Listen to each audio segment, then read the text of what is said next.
of the River Tyne. Take me home to the place that I call mine. It's a place I love best, 'cause it's better than the rest.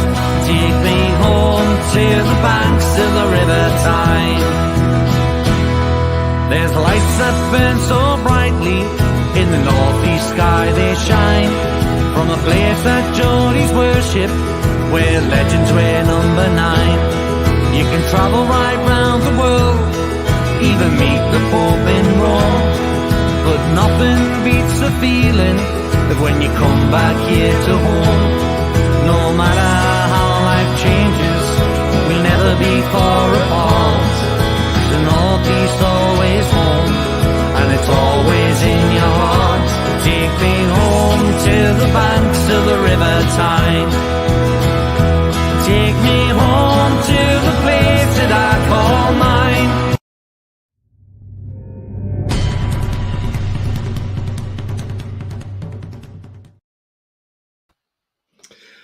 Good afternoon, everybody, on this FA Cup third round day.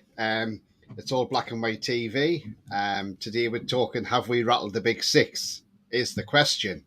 And so please do get involved in the chat, because all your comments are always welcome as usual. And, you know, it's going to be a great show. I'm joined today by Pete. And how are you today then, Pete? Very well, thanks, Tony. You? Yeah, not too bad, mate. Not too bad. So, guys, before I get into the show as well, if you like what you see, please hit the like button. It does help the channel up the search results and makes it more visible for people to find and more easier. Also, if you're brand new to the channel, then please hit the subscribe button. That is free to do so, helps the channel grow. And also bell notification tells you when I've got any live shows, a pre-record on, or any upcoming shows. I'm currently sitting on 233 subscribers at the moment. Love to get the 250 mark. So, yeah, you know what to do, guys. Before going to the show, obviously first time I've spoken to you, Pete, since the other day, but yesterday, Gianluca Vialli sadly passed away. An absolute legend of a striker. I mean, I remember him from the 90s. I mean, what a striker he was. He was brilliant, not just for Italy, but for Juventus, for Sampdoria, for Chelsea. You know, got them some glory in the cups as well, didn't he, as manager? I mean, 58, no age, quite a shock to everybody. I didn't even know his cancer had come back. I heard Sky saying the other day he hadn't been very well. I mean, Pete, your thoughts before we go to the show about Vialli? Yeah, it was another sad day for football, wasn't it? Yeah, I remember this guy as well, really cracking striker, and 58, too young to go still. Cancer is cruel, is all I can say. Yeah, absolutely. Especially it being given the all clear and then it just came back. And he had to leave from Italy last month from the job because he couldn't carry on anymore, and because he was part of the national side.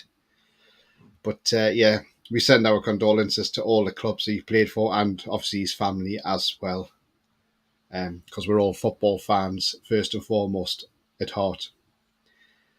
So I'll go on to the comments because they're coming in. I Like Coffee says first. Rolly says, hi, Tony. You mean the medium six are really rattled? They ain't seen nothing yet up the tune. Absolutely, Rolly. Well, we haven't started yet, have we?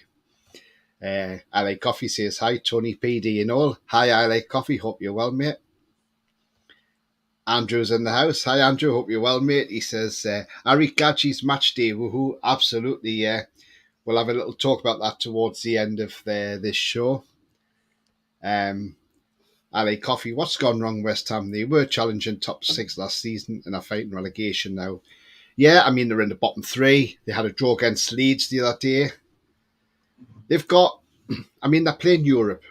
So they're playing European competition and obviously Premier League.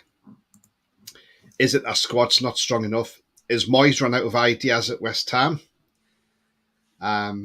Maybe, I don't want this to sound in a negative way, but maybe Moyes has probably going to be okay for the next few weeks, I think, because obviously with what's happened with our chairman, David Gold, our co-chairman, who sadly passed away this week, then obviously they're going to have to sort funerals and things like that out for him.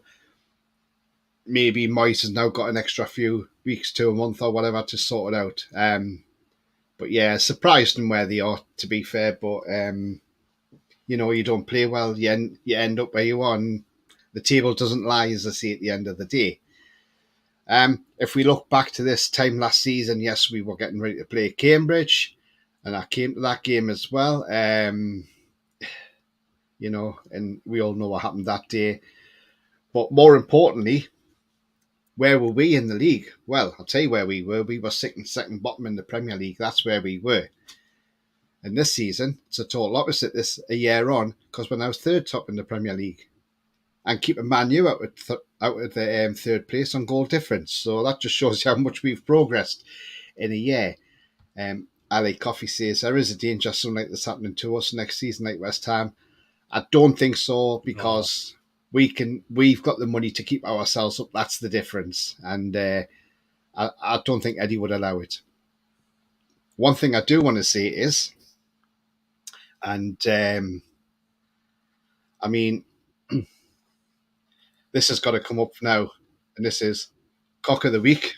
And Cock of the Week this week, because he's got to be the biggest cock in football at the moment, and that is Stan Collymore. Now, Stan Collymore said yesterday that if we get Champions League qualification this year, Eddie Howe will be sacked by PIF because they want a high-profile manager in. Now, I'm sorry, Stan Collymore, you deserve to be Cock of the Week, and you are the biggest cock in football.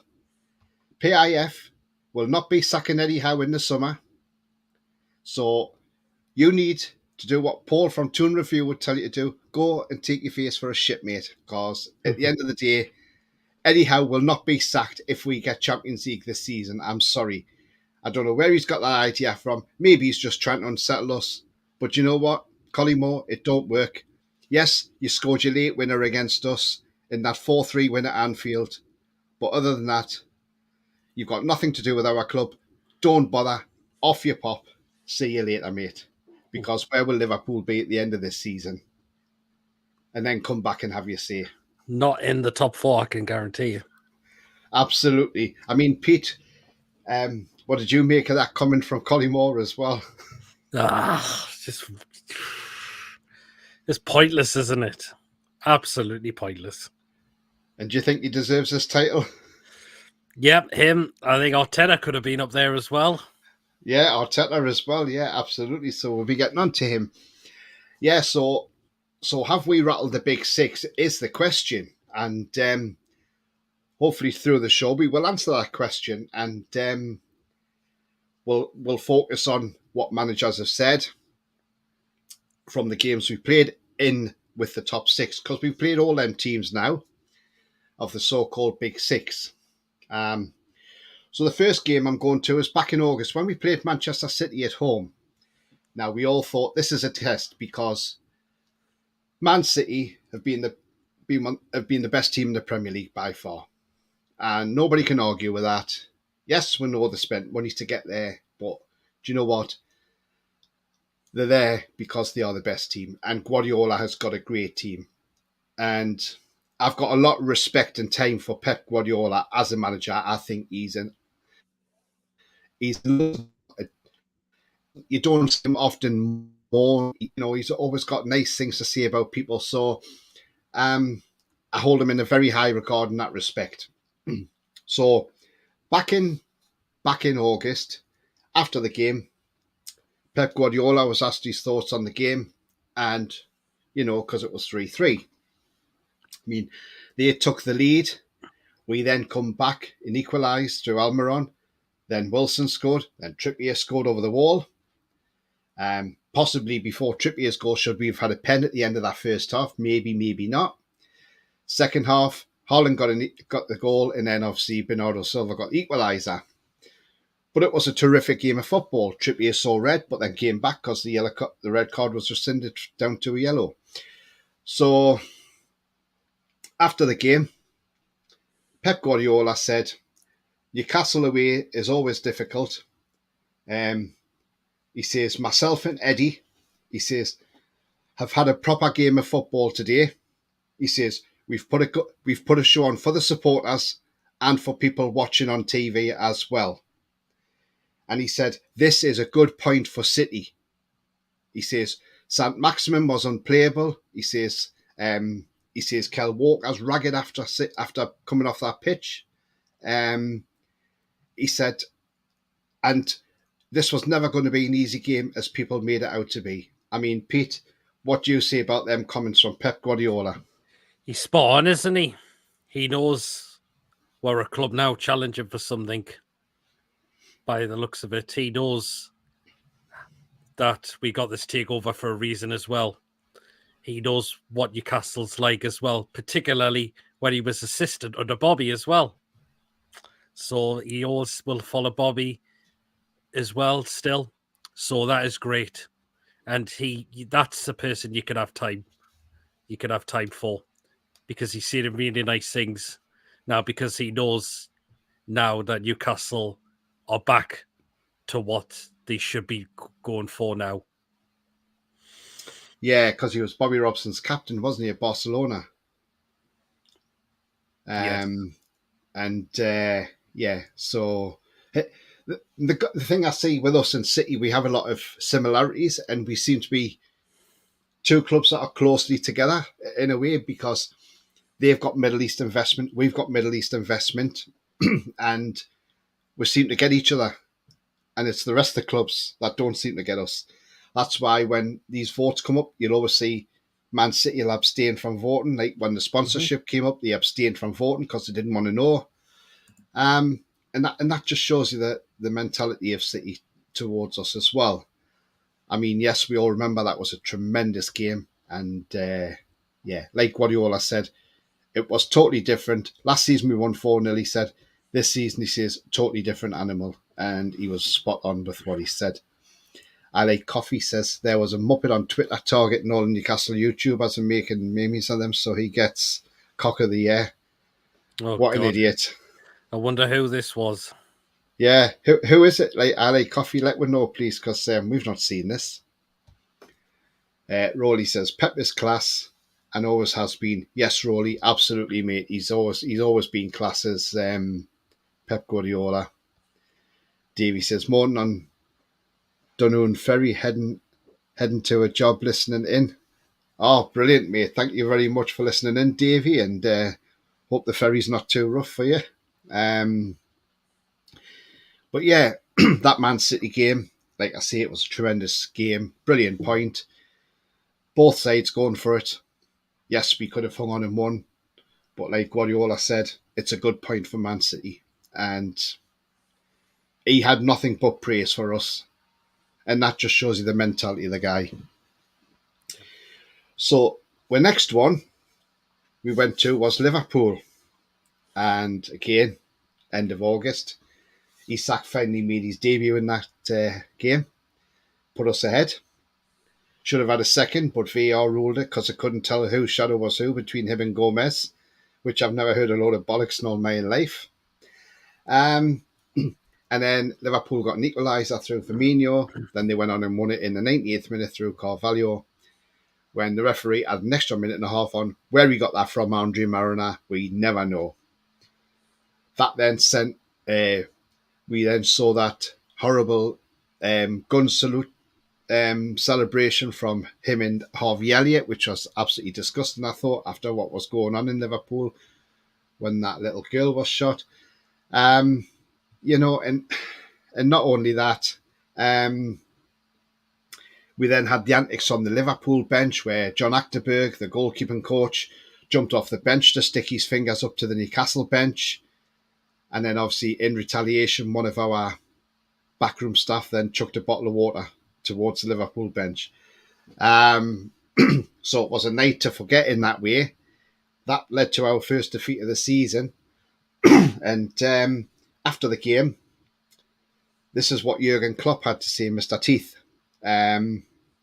He then said, Newcastle's time wasting is absolutely disgraceful. He says the referee should have made bookings to stop this, and there should be more punishment handed out to them. He says, when I played football and kicked the ball away, I used to get a booking. He says Newcastle done that on numerous occasions and got away with it and never got one single booking. And he says, it was well played by Newcastle, but he says, we were the better team who won on the day. And with always Klopp as well, and he's always keeps coming out and saying all Newcastle's about is all money. Well, obviously we must live rent-free in his head on he must have us in his head every single day of the week, every single hour, every single minute, even every single second. I mean, Pete, from them comments, what he said after the game, what did you make of that? Just absolute bonkers, wasn't it, from the guy? And what's happening with your side? It's not doing as great, is it? You've slipped a lot of points away this season, away to teams you probably should be beaten as well. And your excuses are just getting worse and embarrassing every single time now. The one against Brentford, I think you need to take a look in the mirror. I mean, the reason you look at your midfield and your defence, it's so ancient now. And no wonder you're getting overrun completely now.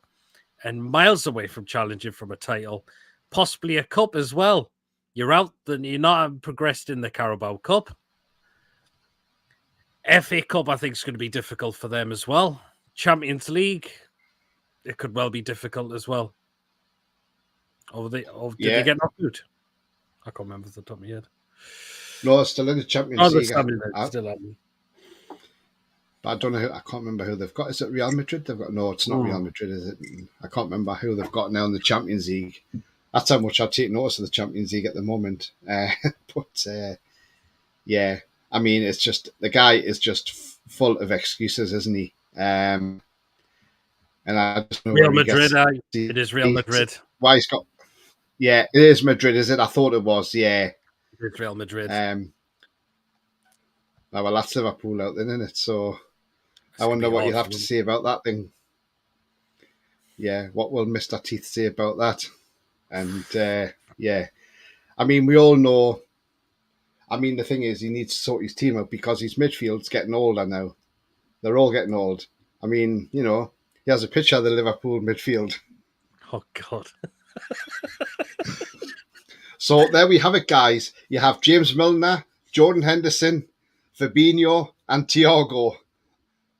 You know, they're all aging well now, and, you know, nearly time for them to get their pensions, or they may have their pensions because they're on their Zimmer frames now, aren't they? So, I mean, it's true though, Pete, that midfield's getting too old now, isn't it?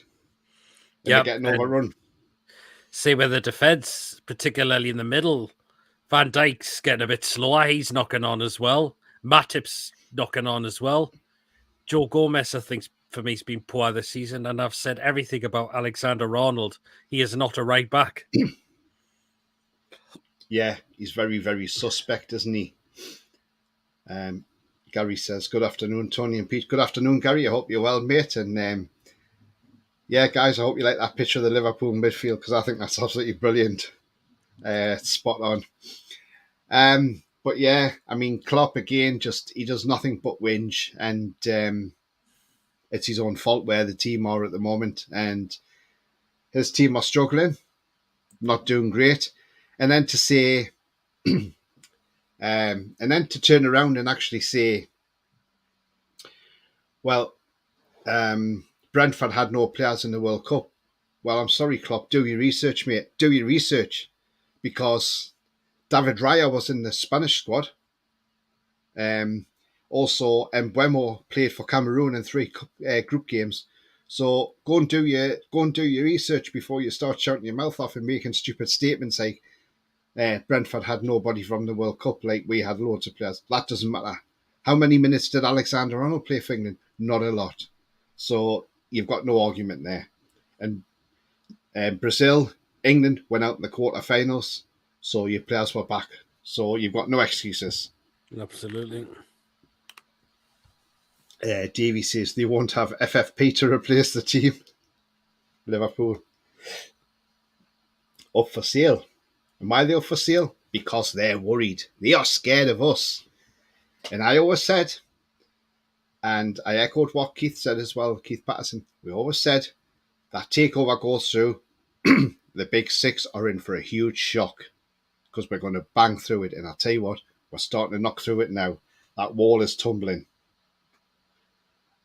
And as the Stell Council said, walls came tumbling down. Well, yes, the big six will become tumbling down because it'll soon be the Super 7. You heard it, yeah, the Super 7. And we'll be the top of the tree eventually. Away the lad says Pepe Le Pew. Yeah, he's brilliant as Pepe. Well, Pep Guardiola. I mean, I've got a lot of respect for him. Gary says, if that's his midfield, what do their strikers look like, lol?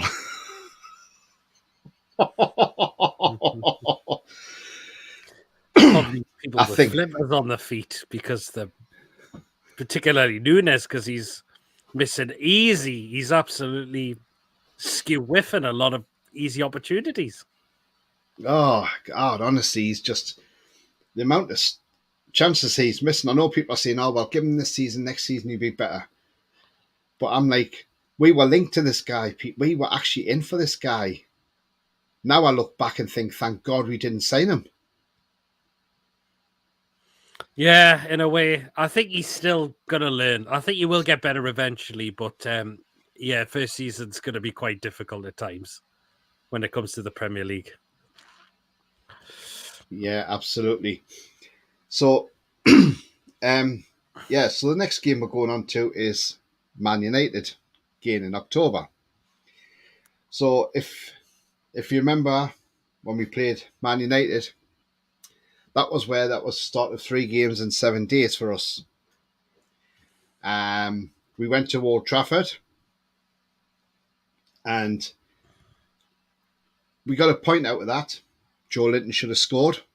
If he just scored, if Joe Linton had scored that goal, we would have been 1 up. Could have been a different game. He was unlucky not to score. That was the day Man United players got round the referee, demanding penalties, especially Ronaldo at the time when he was at the club. And Marcus Rashford missed a last-minute header, which went wide past the post. I mean, after the game, Ten Hag spoke to the media and he said, Newcastle are physical. He says, but Man United were the better team than us. He said, Man United should have scored and should have won that game. He said, but the one positive he did say about us was, he says, the one thing I will say about Newcastle, he says, they're the best physical side in the Premier League. So that is what he said. I mean, what do you make of what Ten Hag's comments were, Pete? Yeah, I mean, I definitely agree to say we're a physical side because we have been. I would say Man United were really the better team with it. They may have had a few opportunities, but we had a right go in that game as well. We hit the post and the bar at the same time from Joe Linton as well, definitely, which we should have looked to possibly have scored that as well, and that could have put us 1-0 up. But I wouldn't say Man United were the better team. No, not at all. I wouldn't either.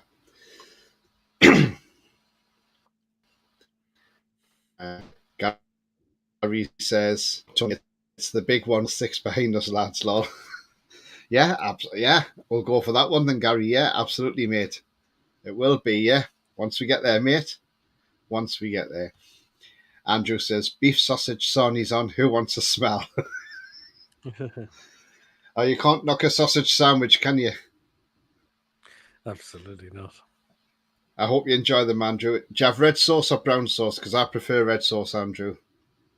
Oh, it got to be red for me, yes. Yeah. So let me know what sauce you're having on your sausages. Are you having red or brown, Andrew? Let us know, mate. Let us know. Not that we're turning into the Great British Bake Off, by the way. But, yeah. And then the week after, we played Man United. Hang on. Andrew's gone on. There we are. Knee saucing. Oh, you don't like sauce? Oh, okay. Oh, I can't have sandwich. Can't have a sausage sandwich without sauce on it. Jeez, no way.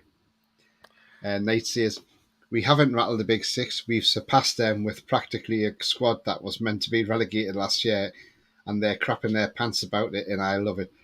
Yeah, we are. I mean, I'm just saying, have we rattled the big six is like a question, because at the moment they just seem to be in a bit of disarray. Yeah, it's great this, and this is long may it continue. Andrew says, no, got none in. So it would be brown. Oh, I don't like brown sauce, Andrew. I don't do that. But, It's okay. I kind of have loads of it because it's got that harsh taste on it. Yeah. And is your brown sauce, is it HP or Daddy's? Or is it supermarket's own make? If I was a brown sauce lover, I'd have to be probably, I don't know, probably HP. But then Daddy's has been going a long time. I don't even know if Daddy's sauce is still going. Jesus, I'm showing me age. 50-year-old on that, bloody hell. But so the next game we played of these so-called Big Six was Tottenham Hotspur away in their own backyard. And what used to be White Hart Lane is now the Tottenham Stadium. Mm-hmm. We went there. Callum Wilson got the first goal after Lloris come out, and then he bumped into Wilson and fell onto the floor trying to get the free kick, and the referee played on. Ball went in the back of the net. After a VAR check, they decided no, there was no foul. Wilson didn't foul the keeper. 1-0 Newcastle. And then Tottenham, and then we got the second goal through Almiron, which was brilliant play. Again, you could see Lloris was probably a fault for that as well. Yes, Tottenham scored in the second half. It's a bit of a dodgy one because you're not sure if it is offside. Did it really flick one of our players on the way through or not? Can't really tell. But all in all, they got back to 2-1, but we held on. We won that game 2-1, and we gave Conte a very good game that day. After the game, Conte said a draw would have been great, but said Pope, he says, made 2 amazing saves in the game. He says, which stopped us scoring. He said Newcastle were 100 times better than what Tottenham were. Now, whether he's exaggerating that or not, but we were a lot better than Tottenham that day. But obviously, he said 100 times better. But he said it's okay because we only play once a week. And he says we've got to play more games because we got the Champions League. Well, at that comment, I thought, well, hang on a minute. We've just played 3 games in 7 days and got 7 points because we've got a draw at Man U, we beat Everton and beat Tottenham. So 7 points in 7 days. So you can't make excuses like that. I'm sorry. And we played full strength team every single game. So you've got to look at your own side. You had a couple of injuries out. You had Romero out, and you had Højbjerg was out as well. But other than that, you can't say too much. So, and then but like I say, he's forgot we played them games in the 7 days. I mean, but he did say we did deserve the win. I mean, what do you make of what Conte has said there? Do you see a bit of positive and negative in there, or do you see more positive than negative? It's a bit of both in it, really. I mean, yeah, I thought we definitely deserved the win. I mean, Lloris at fault for kind of both the goals we scored. I mean, he's not been the same keeper as Thingy. You play that Emerson Royale, who's just awful. And I think we targeted Chicken Royale. We targeted him. Also, that Sanchez, poor for me. So we used their defensive issues as an advantage to us as well, definitely. But yeah, coming out and saying that Spurs have had more games, well, yeah, we had those games to play. And look how we came out against them as well, definitely. I mean, look at one of your best players, Son. He's misfiring. This is probably the most poorest I've seen him play this season. Yeah, absolutely. He's not been the same at all. He looks well off form. Harry Kane scoring the odd goal now and then, you could say, but look at the teams you've dropped points against as well. You got lost to Villa of all teams. Yeah. That was shocking. That absolutely shocking. The derby games, when you turn up at the Emirates, you seem to throw in the towels pretty much in that game as well. And there's a big North London derby next weekend. So there you are. But well, you've got the Champions League, Conte. We don't at the moment as well. So, but again, look at us. We had 3 games in the space of a week as well, definitely. So again, watch what you say. Yeah, absolutely. It comes back to bite you. It's called karma. But when you think though to that game, back in April we lost 5-1 to Spurs last year, and then to go there, literally 6 months later, and then go and beat them 2-1 shows you the progress we've made, Pete, from losing 5-1 to winning 2-1. Yep. And we only added a few more players since that game as well. So, but it just shows you the quality we were adding to the team. So Knight says, of the so-called top 6, it's only Man City and Pep who have acknowledged us and given us any props, and say that's more about Pep as a person. It does, absolutely. I mean, Pep's been absolutely, can't take it away from Pep Guardiola. He's just such a gentleman. He's just such a nice guy. And obviously he doesn't let success go to his head like some of them, like Mr. Teeth. Sorry, Pete, you're drinking there now, son, Mr. Teeth. I like coffee says, don't have to display this, but his name is Hovel at 37 GNH. We'll have to have a look see what he's done, idiot. Gary says, a red sauce for me, lads. Yep. Gary's on the red sauce. Lovely. Knight says, fruity brown sauce all day long. I'm not really a brown sauce person, but yeah. Ali Coffee says, I retract the comment, felt no point in wasting time giving him attention. Yeah, absolutely, mate. You're best not to say anything to them, to be fair, because that's what they do this for. They're craving attention. And when they're putting these posts out there, they want people to bite back. And the more people that bite back, they think, oh, great, because our tweets get noticed. And that's what it's all about. It's all about clicks and, and that's the problem. And I wouldn't give them the time of day, mate, to be fair. I'll have a look, but that's as far as I'll go. I wouldn't even comment. Andrew says, any truth on ASM not travelling to the game? I've not heard anything, Andrew. Not heard anything. I've heard one game's been called off in the FA Cup today, and that is Forest Green against Birmingham City due to a waterlogged pitch at Forest Green's ground. Well, I thought everything was eco-friendly there, because, I mean, haven't they got eco-friendly shirts as well? Uh-huh.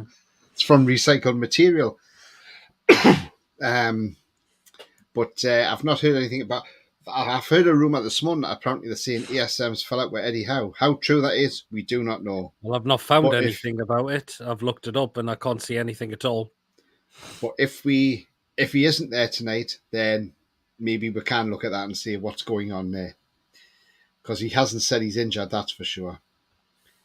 LA Coffee says, is it really the 1 year anniversary of Trippier signing for us? If so much has happened. It certainly is. It certainly is. It's a year today that we signed Kieran Trippier. And this guy came through the door. What a tremendous signing he's been for £12 million. Oh, yeah. Not only for his goals, for his crossing ability, for his defending, but his leadership qualities as a captain on that pitch. And once we get rid of the Lascelles, he'll be club captain without a shadow of a doubt.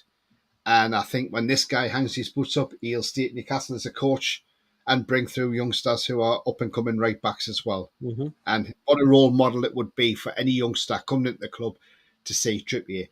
If that new Fresnendo comes in from Real Valladolid, he's going to be in awe of Trippier. And at 18, he's going to learn so much from Kieran Trippier. Being absolutely tremendous. And, absolute brilliant signing and a quality signing. Considering Man U had the chance to sign him in the last summer, but at the time, Atletico wanted 25 million, and Man U said no, thank you to 25 million. Well, even at 25 million, he would have still been worth it, wouldn't he, Pete? Oh, absolutely would be. Absolutely. This guy's just quality, isn't he? Yeah, And a leader all on the over. pitch as well. Andrew says, Pep has class, unlike the others. Yeah, absolutely, Andrew. Totally agree with you on that one. Chaz says, hey all, good afternoon, Tony PD. Hope you're well. Hi, Chaz. Hope you're well, mate. Yeah, we're just talking about are we rattling the big six. Obviously, I'll go to the comment of what I said about what Pep said after the game, Chaz. So just so you can catch up a little bit. When we played City and drew 3-3 with them in August, he said, Newcastle away is always a difficult away game. He says, but myself and Eddie have had a proper game of football today for the supporters in the stadium and for people watching on TV. He said, and it was a good point for Man City. So he's looking at the fact that, thinking, well, if we'd lost that game, he wouldn't have complained. And then obviously we had the Liverpool game. Klopp said Newcastle's time wasting as a ref should have made bookings to stop it and more punishment needs to be given out. He says for time wasting. He says well played by Newcastle that day.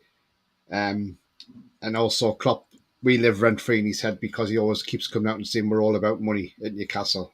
And then we played Man U. Again, Ten Hag says Newcastle physical. But he says Man United were the better team. He says should have won the game. But Ten Hag did say that we're the best physical team in the Premier League. When we played Spuds, Conte, he says a draw would have been great, but said Pope made 2 amazing saves in the game. He said we were 100 times better than Spurs. And he says, but considering we only play once every 7 days, where Spurs have to play more regular because of Champions League football. But I think he forgot that week we played Man U, Everton, and Spurs and got 7 points in 7 days. So if there was a song to be there, 7 points in 7 days. That's what David Craig said, 7 days, didn't he? Or Craig David, sorry, I should say. I got the wrong way around. And yeah. So that's you caught up now. And Chaz says, thank you, Tony, mate. I appreciate the catch up. Yeah, Pep is clearly more secure in himself than Klopp. Those words are from a man who has confidence in his ability, unlike Mr. Teeth. There you go. You see, it's never lost its way, has it, Pete, Mr. Teeth? No, it hasn't. I mean, Chaz, the Liverpool midfield as well. I mean, people are talking about that. They need to be sorted out because they've got a lot of old players in that team now. They're all over 30 now, aren't they, in that team, and they need to be replaced. I mean, the current midfield lineup at the moment is this, and I mean, they've got to beef it up and get younger. They've got to get the youngsters in, haven't they? Because, you know, Milner, Jordan Henderson, Thiago, and Fabinho, well, that's what they are. They're on the Zimmers now, aren't they? So, and I think everybody has a nice little chuckle about that as well. Andrew says, we'll have the last laugh when Jurgen Tusk's is on the door and down the job centre with Bruce, well, you know. Absolutely. Yeah, Well, we thought Tusk's. we thought Bruce was going to get the Norwich job, but no, he hasn't. But Bruce may be back in football. Well, who could he go to, though? That's the thing. Portsmouth, apparently. Oh, wow. In League One. League One, okay. Has he managed in League One before? I think so. Oh. I'm not sure, though, Pete. He might not have. But yeah, if he goes there, then that'll be funny, won't it? Oh, yes. Oh, poor Portsmouth.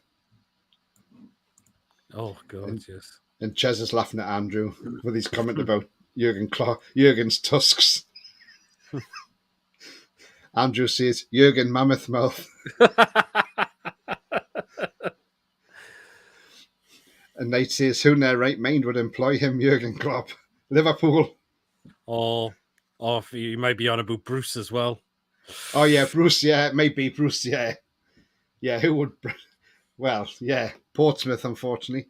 Well, that's a link he's with at the moment. Whether he's going to get it or not is another matter.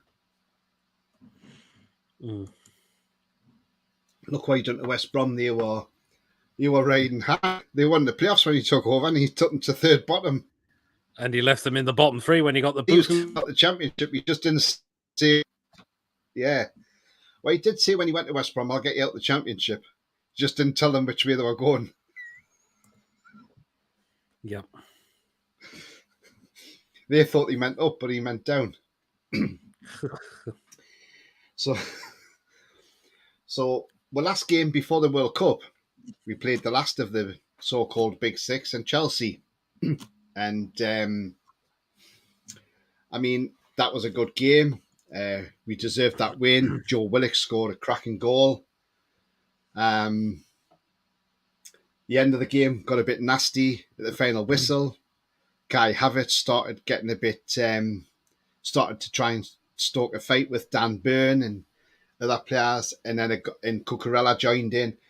And also in that game as well, not only did we have all that going on at the end, but we had the king of shithousery as well, and he's an absolute legend at this, even though he's not the greatest on the pitch, but he's an absolute legend at shithousery, and that's Jamal Lascelles. I'm going to stop Cucurella taking a quick throw in. Oh, okay, yellow card. That'll do me. Thank you very much. And he did the same the other day and got a yellow card for it against Arsenal. So, so King of Shithousery has got to go to Jamal Lascelles on that one. If there was an award for that, he would win that hands down. 2 bookings as an unused substitute. Do you know what, though? Has an unused substitute ever had a red card? I don't think so. Not that I'm aware of. I wonder if Lascelles would go too far and get a red card. Be interesting, wouldn't it? To see if that would happen. But why I say the last of the Big Six before the World Cup is because obviously we played 5 of them, which have been Chelsea, and then the other one was after the World Cup, but that was up to the World Cup. So anyway, so that was a bit of a funny game at the end when everybody started fighting from the Chelsea end. And Graham Potter had this to say after the game. He says, yesterday was a tough game. Again, he come out with the comments of like Antonio Conte. He says, Newcastle only play 1 game a week. He says, we play in the Champions League. And this is Graham Potter, who, bearing in mind, has to remember he used to be a manager of Brighton and Hove Albion before he went to Chelsea. Now he's at Chelsea. He thinks he's the big I am. And he also said, fine margins would have got... He says it was fine margins that got our goal. He says it was a well-taken goal from Willock. But he says Chelsea should have had at least a point in that game. He says, and he says, to be fair, he says, yes, Newcastle had a good game, says, but we were slightly better in the second half, Newcastle. But he says we did pick up once we brought the substitutes on. He says, but we should have had a point at least out of that game, if not all 3. He says, I didn't think we deserved to lose before going to the World Cup. I mean, what do you make of his comments, Graham Potter? I mean, the guy is just an idiot, isn't he? Bit bonkers as well. I'm sorry, Chelsea, what rubbish on the day. What, apart from the Gallagher chance, what did they create? Barely next to nothing. I thought your defence got absolutely overrun, particularly Cooler Bramble, who I'm going to call now, as well. And I'm sorry, Klopp, but this is a bigger job you've got now. I mean, you've done well at Brighton, but it's now how you can see how you're going to do with the bigger teams now. Because I don't think you know what your best formation or your best team is at the moment as well. You had Aubameyang on the other day coming on as a substitute, and then you took him off in the second half. And again, you can't come out with says, oh, but we've had games, etc. Well, sorry, you're Chelsea, you're in the Champions League. Again, we're not in the moment. So again, is the job starting to become a bit too big for Potter? Or is he I just think joining the elite club of managers to say, I'm better than everybody else because I'm a all of Chelsea? it could be his team's not good enough really at the moment as well at times. I mean, again, the defence was said about Koulibaly, Havertz, Aubameyang's finished, Sterling's been poor, Mason Mount's not had his best seasons as well, and you're relying on you've been relying on a 30 or 37, 8-year-old to bail you out at times. Thiago Silva. Mm-hmm.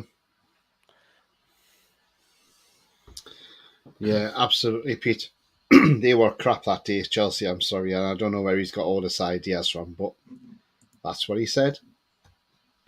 Gary says, I bet Norwich fans are happy about Cabbage Head not getting the job, lol. Yeah, I bet they are. I mean, they were probably panicking that Steve Bruce was going there, but now they've got David Varg now, which I think is a very good appointment because I think it is, yeah. look what he did with Huddersfield Town. He got them up and didn't just get them to the Premier League, but he actually kept them up there for one. He kept them up there for 2 seasons. For 1 season, they went back down the second season. So that was a small club in Huddersfield Town, so he done really well with them. And yeah, I bet they are pleased. Chaz says, to his credit though, Jurgen has never come across. He's never come across. He couldn't. To his credit, Jurgen has never come across a can he couldn't open without a can opener.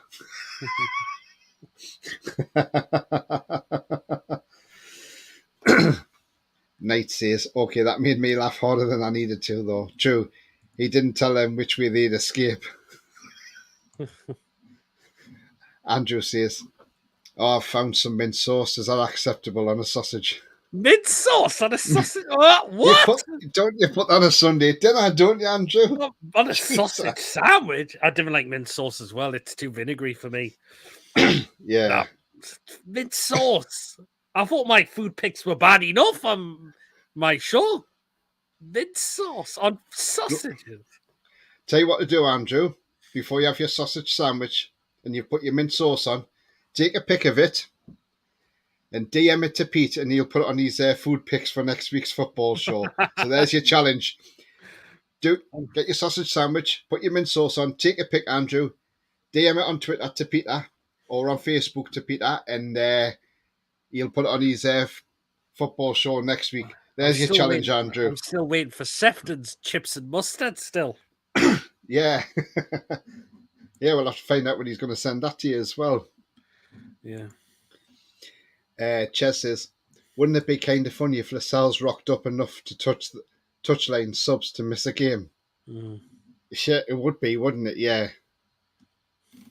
It would be funny, wouldn't it? Knight says, in all fairness, the one against Arsenal, he was pointing out that the throw was being taken about 15 metres from where the ball went out from. Yeah, I think that referee was just handing cards out like confetti, wasn't he? Yeah, he was, wasn't he? Are coffee clubs in the transfer market looking for more substitutes?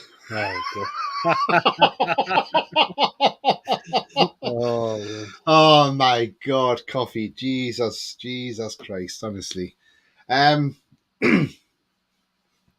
so that we played another of the big 6 on Monday, just gone, and that was Arsenal. Yeah. Tuesday. Sorry, not Monday. I've lost track of the days because of the Christmas song. I meant Tuesday. And yes, it was a great point for us. Fantastic point, in fact. And it just shows you how far we've come in such a short space of time and how much we've closed the gap on the big 6. And we saw the antics of Arteta up and down the touchline. It was like he looked like a spoiled kid who'd had his sweets taken off him and he was crying at the referee for them. Oh, they took me sweets, man. They took me sweets. But yes, some people say they were a bit disappointed that Eddie Howe got annoyed at him, but I think Eddie Howe had a right to get annoyed at him because it was just getting ridiculous. After the game, he didn't really give us any credit. Arteta, he was more on about, we should have had 2 penalties and, Newcastle came here and stopped us playing and all this. Well, that's the idea of the game, Mikel Arteta. When you start playing football, when I started playing football, I started off as a centre-half.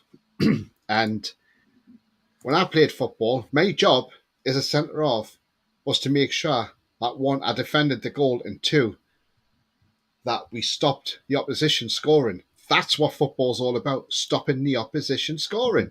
And that's exactly what we did. It doesn't matter how many people we got back behind the ball, we stopped the opposition scoring. We stopped Arsenal scoring. But if you look at the way we play under Eddie Howe, the way we play is we press teams and go forward. As soon as we lose a ball, we are running back and getting back into position. When we get back into that position, if you look at it, we've got like a back three that form up. So you've got Share, Botman and Burn at the back. Then you've got across the middle, you've got Trippier. Then you've got obviously Willock, Bruno, Longstaff and Joe Linton. So we sort of revert back to like a 3-5-2, 3-5-3 or 3-5-2, sorry. But yeah, so I mean, where they're getting this from, I don't know. But Arsenal fans need to, surely they've watched some of our games this season. If they saw the way we played against City, if they saw the way we've played on against most teams this season, we've been right up there. Yes, it was a hard game for Arsenal, but it was a hard game for us because Arsenal weren't letting us play our game either. And I know they're saying Dan Burn got away with that one over Gabriel. Now, the way I look at that penalty is, when you see that free kick given to Saka, that tackle from Joe Linton wasn't even a foul because Joe Linton got the ball before Saka got there. So he actually touched the ball away from Saka. But the referee deemed it as a foul and he gave a free kick and a yellow card. Then the stupidity of the referee then decided to give Almiron a yellow card because you stand on the spray line where you put the spray down, the vanishing spray. And even Almiron was like, what am I getting a yellow card for? And I think the referee just lost control of that game, if I'm honest. Then the ball comes in. Obviously, Burns trying to swap shirts with Gabriel during the game. But I just wonder, and I mean, I'm going to ask your thoughts on this as well, Pete. Do you think the same? And people in the chat as well. I think VAR might have looked at that and said, okay, yes, it's a penalty, but they probably went back and looked at the free kick and thought, do you know what? That was never a free kick in the first place. And probably thought, we can't give it, can we? No, possibly that what it could have been, because that was never a free kick. Joe Linton, it's more like Saka touches Joe Linton more than the other way around. That's why I think that the right possibly not to give the penalty. Dermot Gallagher thinks it was a 50-50 challenge. He thinks it was 50-50 as well. So he's not saying it's a Stonewaller penalty for them. And I'm sorry, but the handball by Murphy is never a penalty in a million years. No. He wasn't in an unnatural position, and you can't get out of the way when the ball's hitting you from close range, what you're supposed to do. So there was never a penalty for that. But I thought it was disgusting the way the Arsenal players surrounded the referee as well. They're now getting charged for that. Absolutely disgraceful scenes from them, especially Saka, who I thought could have been sent off in the second half when he I think he brought, was it Willock he brought down? I can't remember now, but when he drew that foul, and he could have been off because he would have had a second yellow. But I just think the ref lost control of that game. But Arteta didn't want to praise us. And I mean, what did you make of Arteta's comments after the game? I thought it was salty. Very, very salty indeed. Fair enough. I'll give you credit for your team's done very well this season, and you've got top 4 a reason as well. But sorry, we came here. We knew what we had to do as well to stop you from scoring. We certainly did that. That's what we had to do. You couldn't get past our defence at times. Botman read your players very well at times. Same with Share, same with Burn, same with Trippier as well. And that's what, as I mentioned, we had to do to stop them from scoring. That's what we're about now. Why have we conceded the least goals this season as well? Why have we had a lot of clean sheets as well? What does that tell you? Yeah, absolutely. I mean, totally agree with you, Pete. I mean, we've we've done so well this season. I mean, our defence has been watertight at times. I mean, only Man City scored the most goals against us, 3 goals. It took Liverpool like right. till the last minute. Hey, I've got Andy's sausage sarnie with mint sauce. oh, he sent you the pic, has he? What the hell are you done? Is that Well, raw you'll have to bring. onion? Is that You'll have raw to bring onion? that. Yeah, I'll put that. I think he's got mushrooms on there as well. But the mint sauce, how way? Yeah, you'll have to. You'll have to put that on your food picks next Friday, Pete. Yeah. I'm gonna just send him a comment. But yeah, I mean, well, yeah, I mean, we've been really good this season, and we're nearly halfway now. I mean, once we play Fulham, we've played half the games, then 19 games, and we beat Fulham next week. We're still in that top 4, and after 19 games to have only lost 1 game, that's progress in itself. I mean, I can't wait till we get Liverpool at St James's Park because I want us to beat them after what they had done to us at Anfield. And we can as well. And I believe we will beat them because even like Guardiola said, St James's Park's not an easy place to go to. It's a difficult away day. And if you got a manager like that saying that, who's won it a hell of a lot in football, not only as a manager but also as a player for Barcelona because he won an awful lot. It says it all, what he thinks and how he sees the game. It's just a shame that some other managers don't see his vision as to what he sees. And all he got to do is moan, like Klopp. Like Klopp moaned the other day about the Brentford game. He moaned at the beginning of the season. He said, we only got a draw against Fulham because their pitch was bad. Oh. You know, it's like, come on. Be a bit more original if you're going to come out with something. Like that's like Bruce coming out with excuses as well when we had him. Is it the fact is Klopp coming to the end at Liverpool now? Is that the problem with Klopp? I don't know. It's just strange, I wouldn't isn't say it? it's the end. I think his side's just be not up to scratch this season. Yeah, absolutely. Right, let's see what we'll get on here. Let's see what the right here we go. Andrew says Potter talking from his clay pit. See what I did there, clay pit. Yeah. Oh yeah, the Potter's wheel.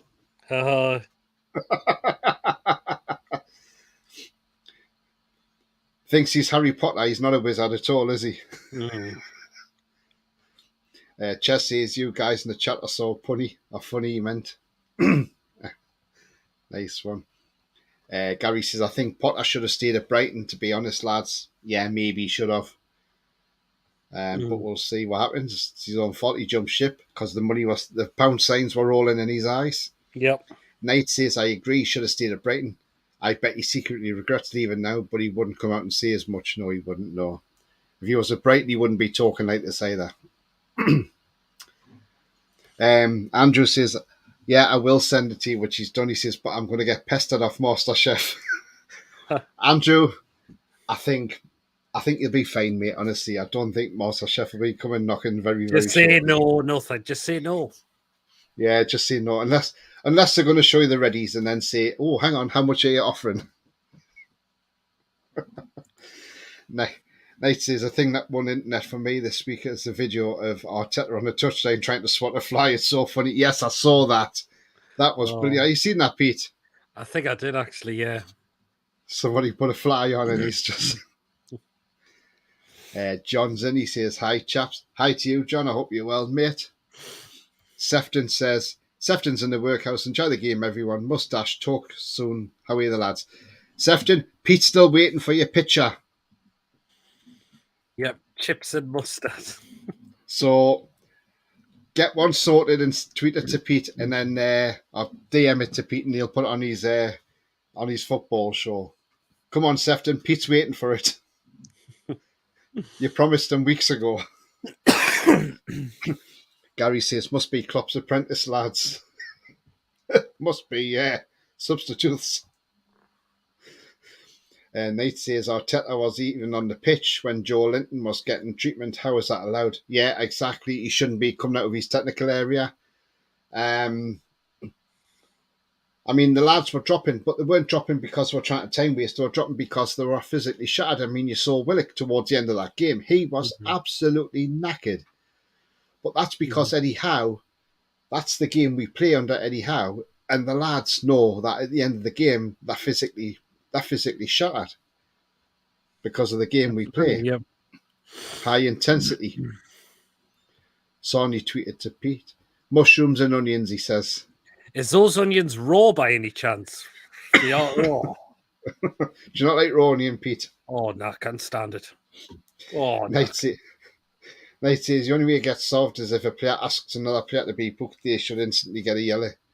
Same with managers. If they act like Arteta did, should be sent to the stands.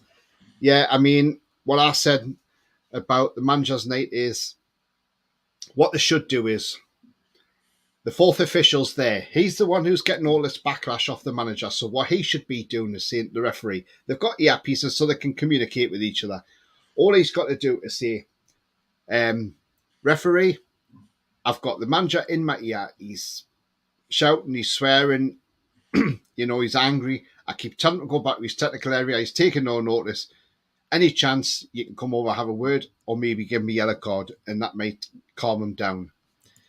Then the referee can come over when there's a break in play, come over, have a word, give him a yellow card. And then if he continues and he gets another call from the fourth official saying, look, it's carrying on, comes back over, there you go, second yellow, there's a red, off you go. It's the only way you're going to solve it. The likes of him and Klopp. I mean, what I don't understand is I had a lot of respect for Arteta, but he's gone down in my estimation since Tuesday for the way he carried on. After Tuesday, I thought I've got no respect for that man whatsoever. And I mean, I wonder if Guardiola's looking at that because he worked under Guardiola at City. And I wonder if he's looking at that thinking, well, I never taught you to do that. I mean, it's just absolutely disgraceful. And I hope when the rearranged game with City turns around, I hope City smash Arsenal. I really do. And I hope, and I know this sounds, I'm not being sour grapes, by the way, here, guys, but I really hope Arsenal do not win the Premier League. I'd rather City win it over Arsenal. If we don't win it, obviously. But, yeah, I would draw that, if anything, if City won it over Arsenal, because just for the way that Pratt carried on the other night on the touchline. Knight says it's the same with pundits other than Shearer. They always say how bad the opposition played rather than how well we played. So infuriating. Yeah, I totally agree with you. I mean, it is. It's absolutely disgusting. They don't like to give us credit. I mean, even Gary Neville doesn't like giving us credit, really, does he? But then that's Man U for you, isn't it? Well, yeah, it is, isn't it? He never forgets the 5-0, does he, Gary Neville? That's the thing. And Darren Peacock scored. The one they tried to choke off. Andrew says, no, not raw, slightly cooked in the air fryer. Okay. Well, there you go, Pete. They're slightly cooked in the air fryer. Oh, well then. So we've had a look at that, the Big Six. So the conclusion is, Pete, I mean, maybe we haven't so much rattled them. I think we've got into the Big Six and we've shook it up now. And we've really shown them that we are here. But we are not here to be popular, Pete. We are here to compete, as Eddie Howe said yesterday. And that is right what Eddie Howe says. It's like, I go to work. I don't go to work to win a popularity contest. I go to work to earn money. And it's the same with what Eddie Howe's saying as well. We are not there to be popular. We are there to compete. And that is exactly what Newcastle United are doing. We are competing. We are competing in the best league in the world. And we are third for a reason, because we have played some scintillating football this year. We had a bad game against Southampton, but still turned out 4-1 winners. Now, if you can have a bad game and still win 4-1, that's the sign of a brilliant team. Yeah. And we are doing so well at the moment. I want to see this carry on the second half of the season, and I hope we do. But I'm still going to keep my feet on the ground by saying I want to see where we are come April. But if we're still not top 4 in April, we might even be close to 10. Who knows where we are, where we could be in April? But wherever we are at the minute, we're enjoying the ride. We're on the roller coaster. We're loving the ride. It's a smooth ride at the moment. There's going to be bumps in the road, and we know there's going to be bumps in the road. But we had a bump in the road against Liverpool, and we dealt with it. We came back with a couple of draws. Fair enough. Okay, we should have probably beat Palace and Bournemouth. No disrespect them, but we came back from them, and we're still unbeaten at the moment. And I mean, Pete, have we rattled the big six? In a way, kind of we have, because I know we're up there now. We're not battling relegation now at all. We're here to compete and win something, get into Europe, possibly winning a trophy, a cup, possibly the Carabao Cup, possibly the FA Cup, challenging for the title as well. That's what we are here to do now.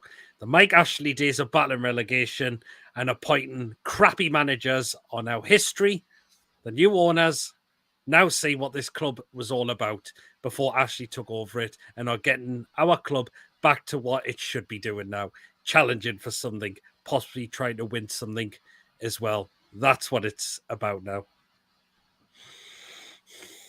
Yeah, absolutely, Pete. And I mean, last night I had 2 Sheffield Wednesday fans on. I had one from the USC on and one from the UK, from Sheffield itself.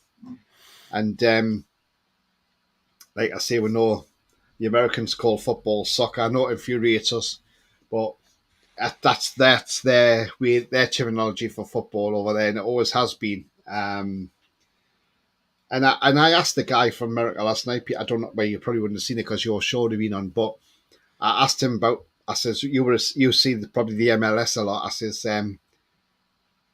you probably remember Almiron being a fantastic player in the MLS, and he says yes. He says what I'm seeing now. He says is that player from the MLS in Almiron now.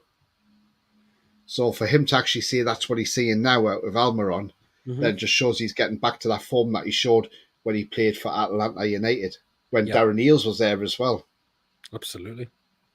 So I thought I had to ask the guy that question, because I thought, well, that's a perfect question to ask, isn't it? So, Nate says it's the same with pundits. Oh no, I read that one, didn't I? Sorry. Nice, this one. Do you think if we qualify for Europe, we'd have to change the way we play, as would be concerned with injuries with the extra matches? I don't think so as such. We need more quality in, definitely. Yeah, but that's where you buy your quality players in. I mean, last night, yesterday, Eddie Howe said that at the moment we weren't planning on bringing anybody early in the window, but it's not to say we don't bring anybody in January. But then again, that could just be main games from Eddie Howe. We know what Eddie Howe's like. And then he mentioned the FFP again. That's just to put the scent off the reporters, because I'm sure our owners, the money that our owners have got, they've probably got the top people in, the top financial people, telling them how much money we can physically spend. And so I think Eddie Howe just throws them off the scent. That's all he's doing. And I think it wouldn't surprise me if somebody comes in next week. I mean, look what Eddie Howe said towards the end of the window. We're not signing anybody else. 48 hours later, in walks record signing Alexander Isak for 63 million. Well, 58 million plus add-ons. And nobody saw that coming. So Eddie Howe is very good at keeping his cards close to his chest. So we'll just wait and see what happens with the developments. Nate says the American guy looked like Cantona.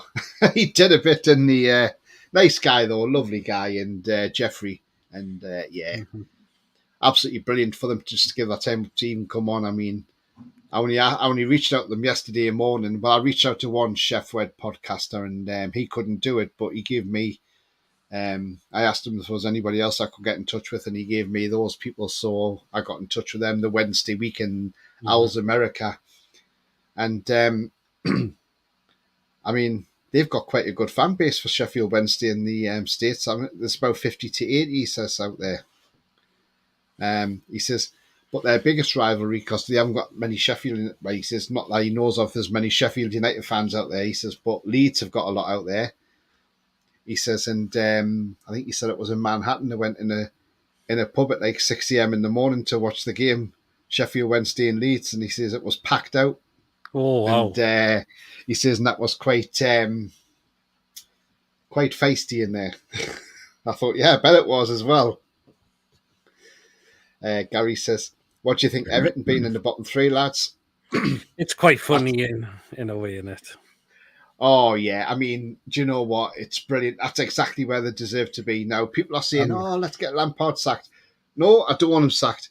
Everton, Mashiri, if you can hear me, if you're watching my channel, you're probably not Mashiri, but the owner of Everton, you're probably not watching my channel. But anyway, if you were, mate, do me a favour. Just keep Lampard at the end of the season. He's doing a cracking job for you, mate. You know, you've got the best manager in the Premier League there. And, you know, he's just gonna get better for you. And you'll win some silverware next week. Yeah, because when you're in the championship, you might win the championship title. So you'll get a little bit of silverware to put in your trophy cabinet. Absolutely. That's a bit dusty. So and out earliest and FA Cup campaign was short-lived as well. Yeah. And but yeah, keep Lampard there. The thing is, can they really afford to sack Lampard and bring another manager in? The way they're going through money, they're leaking money like something not right. If he goes, who do they bring in? Would Sean Dyche want it? I don't think so. It's a hard one, isn't it? Yeah, I think they'll go down. It's their time now. They've flirted with relegation far too many times, Pete, and it's about time. And what annoys me is Everton fans are going, we can't be relegated, we're too big. Sorry, you're not too big to go down. We went down, we're not too big to go down. You're not too big to go down. And I hope it's your time this year, the Scouts Mackhams, because you can have a derby with the Sunderland next year. There you go. I mean, no one's too big to go down now. There is a team that will fall at some point. We had it twice under Mike Ashley. It could certainly happen. Yeah, absolutely. Mark says, can you ask PD what size his shirt is? I've got mine on. I'm trying to find an 8XXL large one, but can't find any. This is 3X I've got on.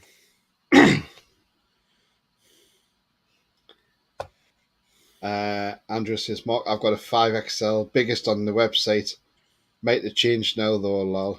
So, yeah, I mean, yeah, I don't know.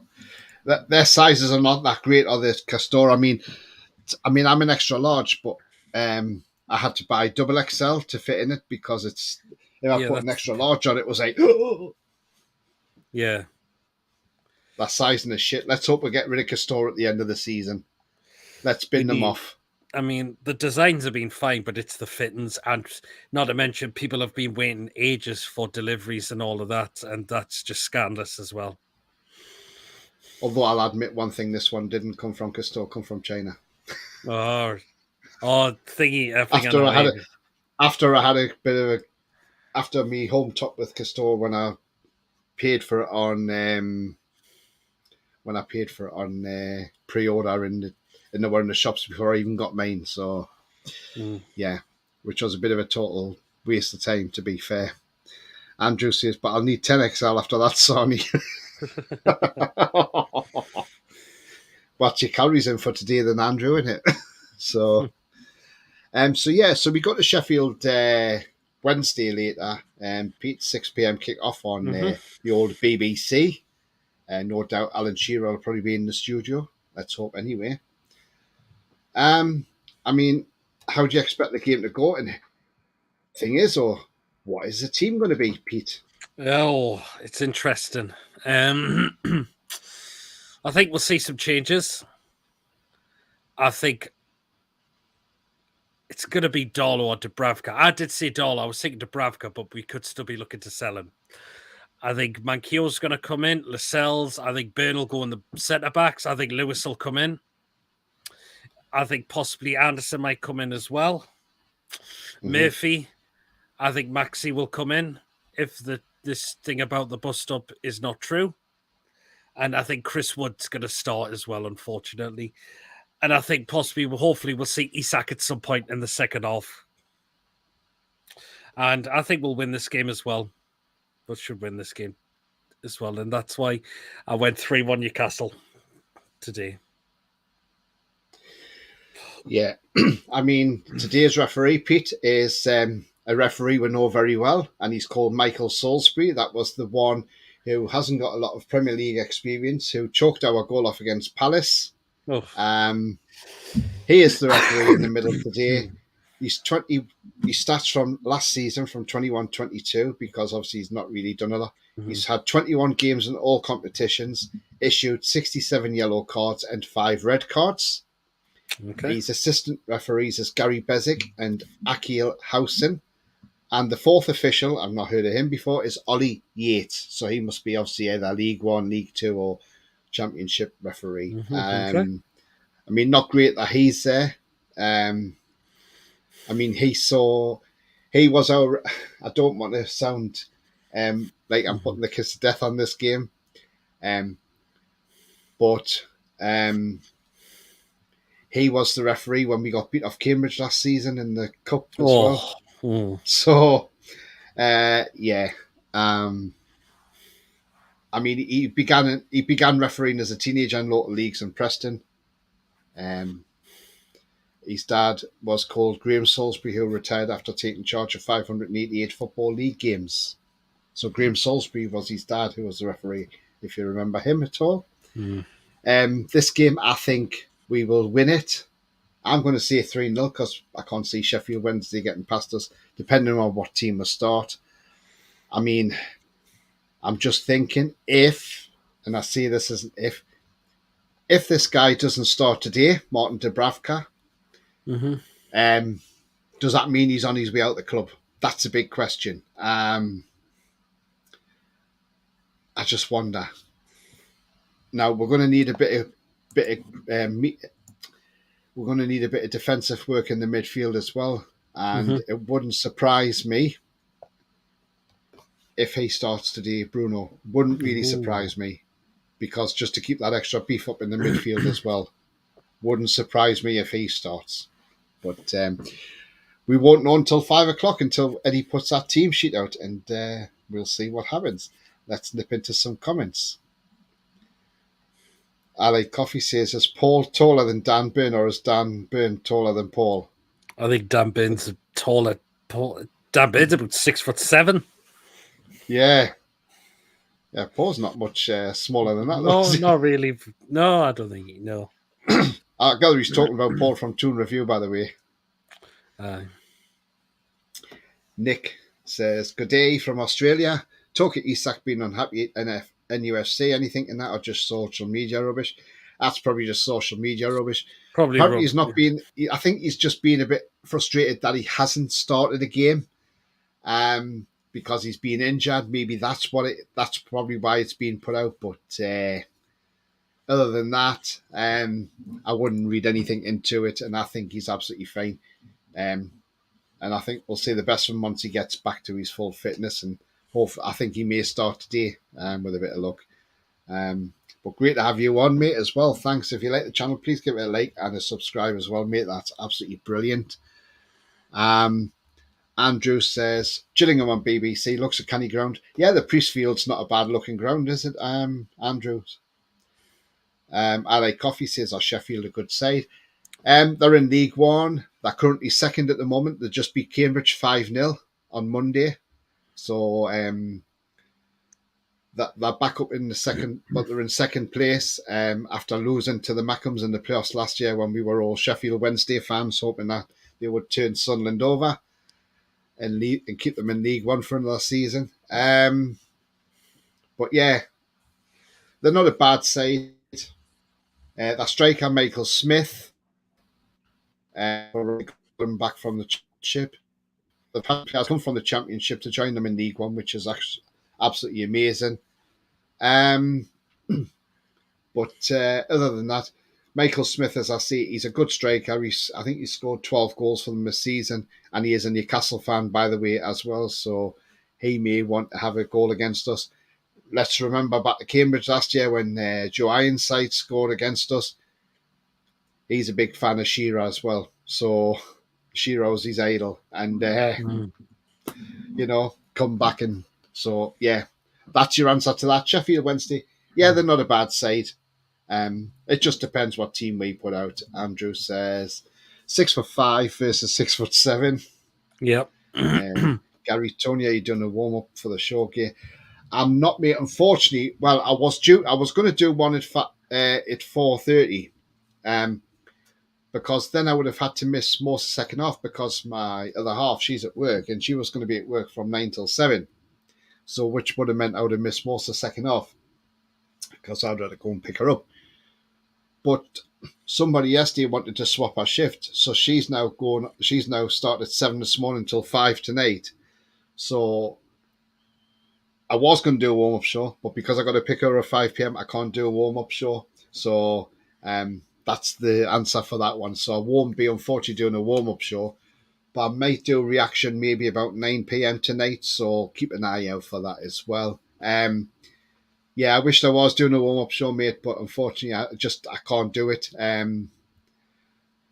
logistically. So, yeah, it's just one of those things. But I would rather, to be fair, I know how much that I love to do the warm-up shows, but I think I looked at it and think, well, I'd rather watch the whole match and drop me warm-up show than so.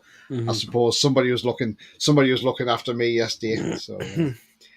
Maybe my dad up there sent a message to somebody to say, no, let him watch the football swap shifts. So let's hope. Thank you, Dad, if you did.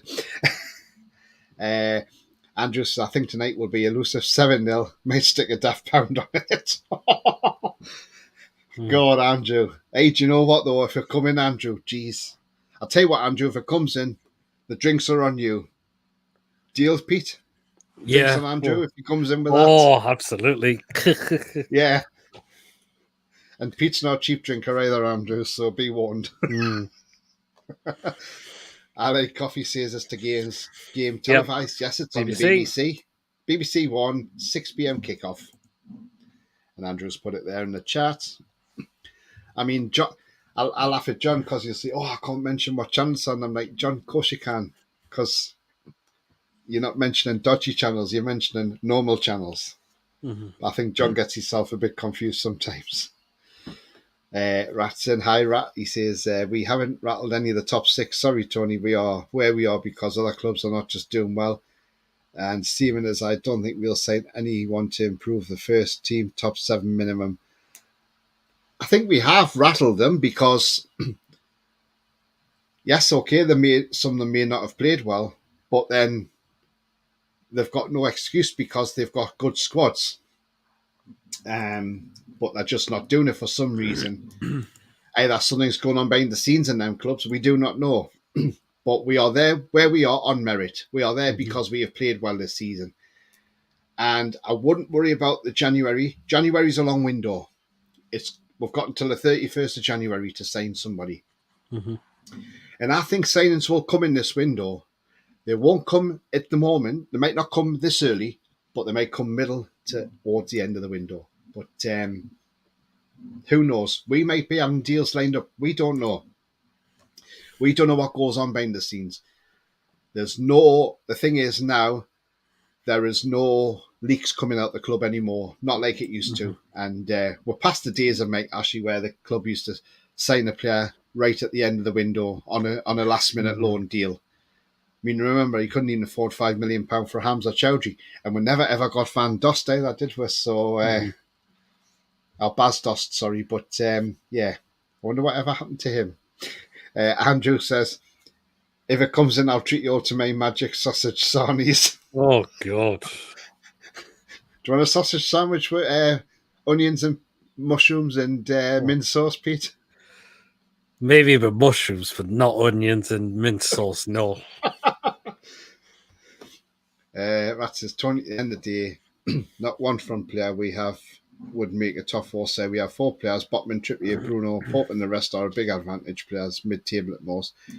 Isak would make the top 4 quite easily. Miggy Almiron could easily walk into a top 4 side because of the way he's playing at the moment. Joe Linton could easily walk into a top 4 side because Liverpool were looking at Joe Linton, weren't they? So Klopp can keep his teeth off him. I can't see his eyes because his teeth are bigger than his eyes. Isak could. Harry says plenty of overseas links to the games, lads. Yeah, if anybody's overseas, I'm sure I'll get it. Is Hamza Chowdhury still at Leicester? He's at Watford on loan. On loan. Yeah, Watford on loan. But they're now looking at a permanent deal because what they're doing is Leicester are going to try and get Ismail Assar from Watford and have him as part exchange, so use him as a bargaining chip. All right. I like coffee, onion, and mint sauce. Sounds good. No, absolutely not. Whoa. Oh God, honestly, but yeah. But guys, yeah, I mean, onions and mint sauce. I don't mind the onions. To be fair, I like onions. But mint sauce, I couldn't put that on a sausage. I like mint sauce. Well, I don't have mint sauce too much if I ever do, but I'll put a tiny bit on. I'm more for me cranberry sauce or apple sauce. Apple sauce is lovely with your pork and that. Well, I like apple sauce on anything, to be fair. People say, oh, it's just for pork. I don't care. Stick it on the plate. Who cares? Same with cranberry sauce. I'll have that all year round if I could. I don't mind cranberry sauce. It's quite nice. Andrew says, I didn't tell you, though, I had meal on the bread. What? Oh. Just gets better, Andrew, doesn't it? Jesus wept, man. Paul sees seen Arsenal fans putting up 4 of the FA photos of teams getting fined against us, saying we should be fined for time wasting. 100% rattled, mate. They are, aren't they? Absolutely.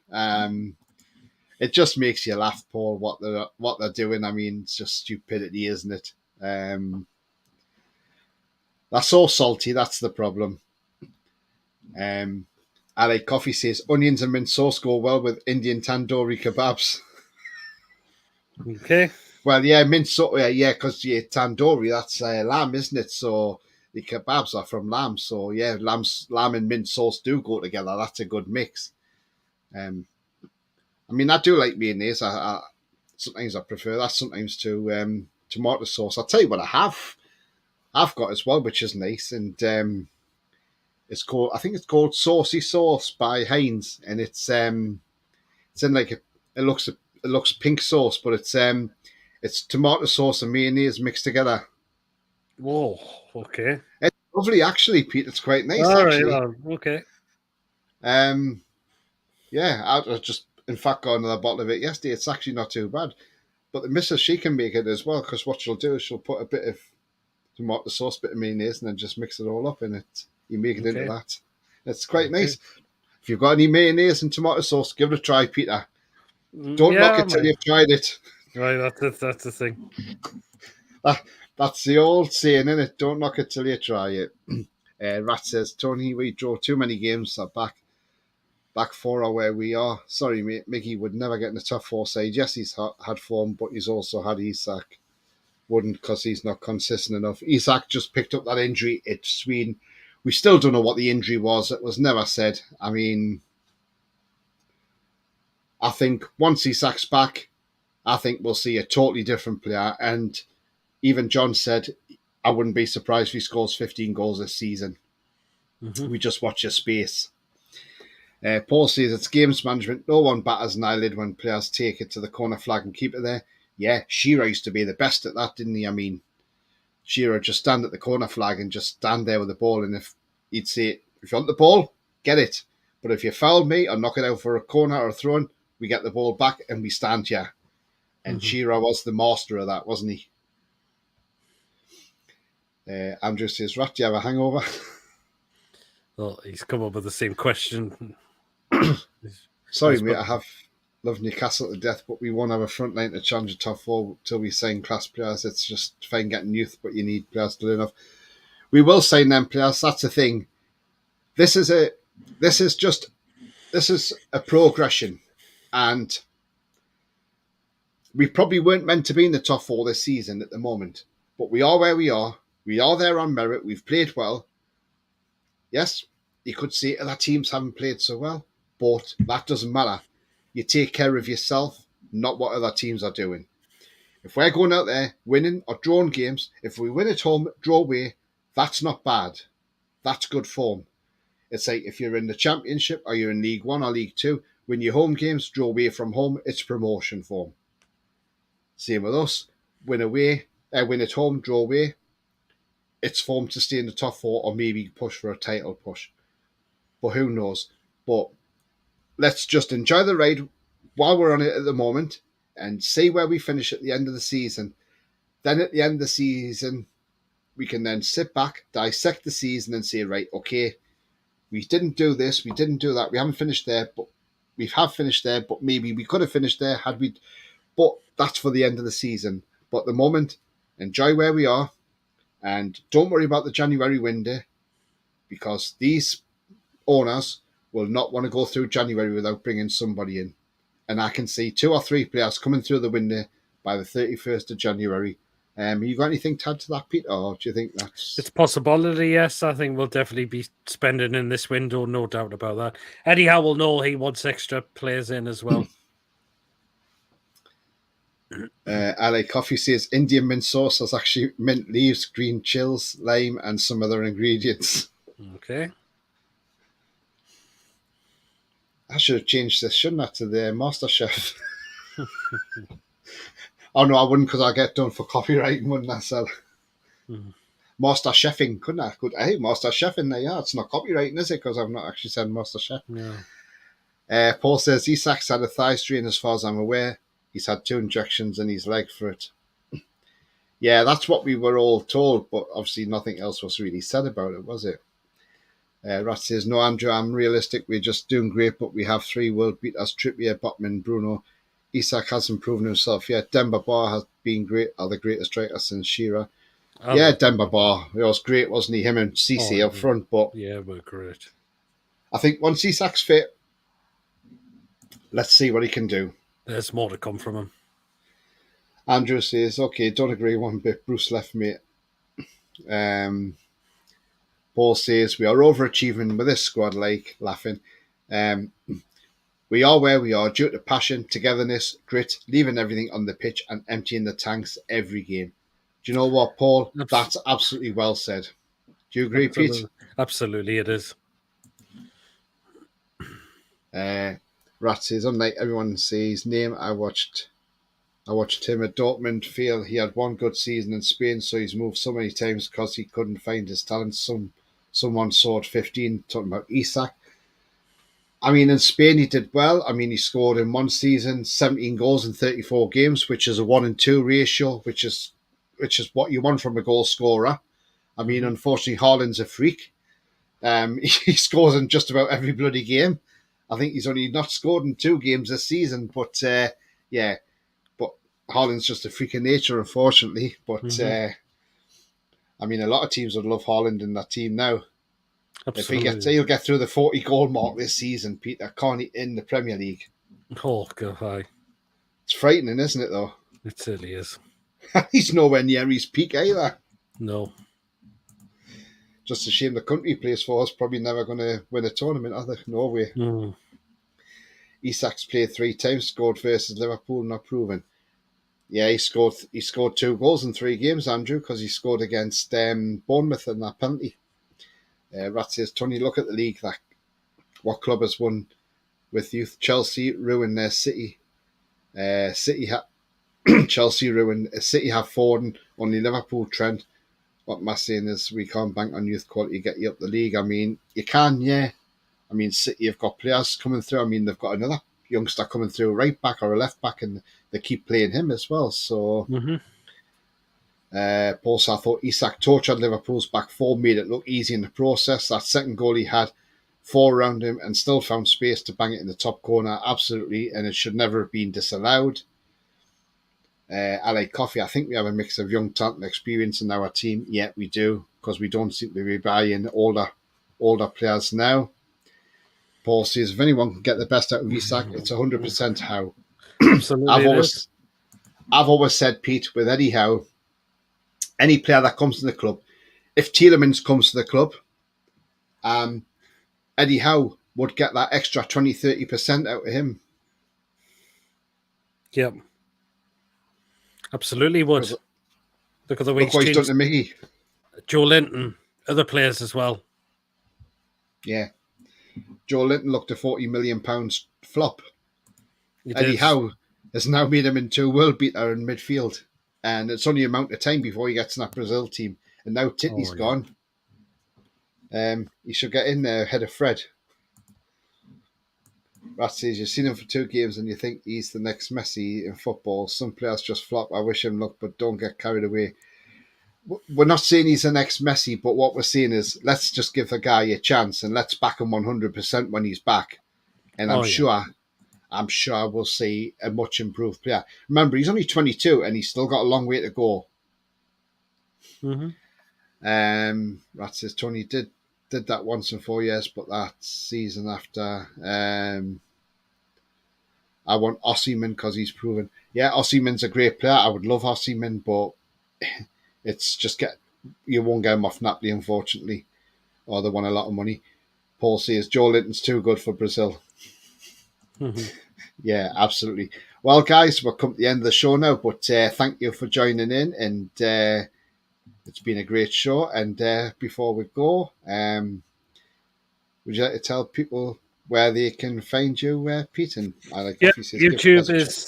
YouTube is PD Proudlock. There'll be a live watch along for today's game as well. We'll be starting that at 5:30, half an hour before kickoff. So feel free to get tuned in for that. Hopefully, Mr. Sinclair will join me for that one. And all my social medias, PD Proudlocks will be Facebook page, Twitter, Instagram, Snapchat. Feel free to follow me on there as well. Yeah, thank you very much, Pete. And yeah, guys, my Twitter handle's there, TonyTooney31. If you follow me, I'll follow you back. I always do. Just don't follow me in the middle of the night because I won't be awake to follow you back straight away. So you'll have to wait till the morning. But if you like what you see, then please hit the like button. It does help the channel up the search results and helps it found more easily. Also, if you're brand new to the channel, please hit the subscribe button. It's free to do so. Helps the channel grow. And also bell notification tells you when I'm live, have a pre-record or any upcoming shows as well. And I think we've got 2 last comments on the showing up here. LA Coffee says, give the players a chance. LA Coffee says, bye Tony PD and all. Bye LA Coffee, see you later. And Rat finally says, with free signed Tillmans, he can't play in any cup games. The Carabao Cup, yeah, unless he doesn't play today. So we'll have to see. I'm not sure if he's playing for Leicester today or not. Well, that game is currently underway. Oh, yes, it is, isn't it, Pete? What's happening? Is he playing? He actually is starting for them. He is. Very surprising. Great show, lads. Cheers, says Andrew. I hope you enjoyed your sausage, mushrooms, onion, and mint sauce.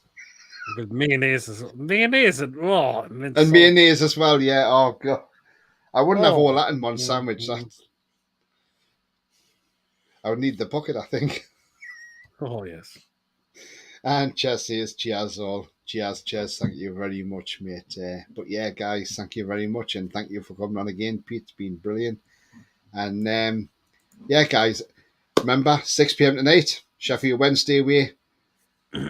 Let's not make it a League One double.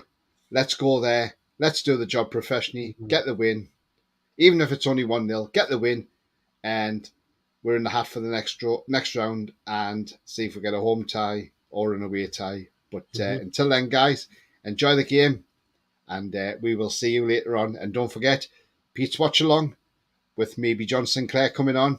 If you want the alternative commentary to the BBC, then tune in to Pete, because his commentary will be much better than what the BBC can give you under Jonathan Pierce. So until then, guys, see you later. Take care and enjoy the game. Bye-bye for now.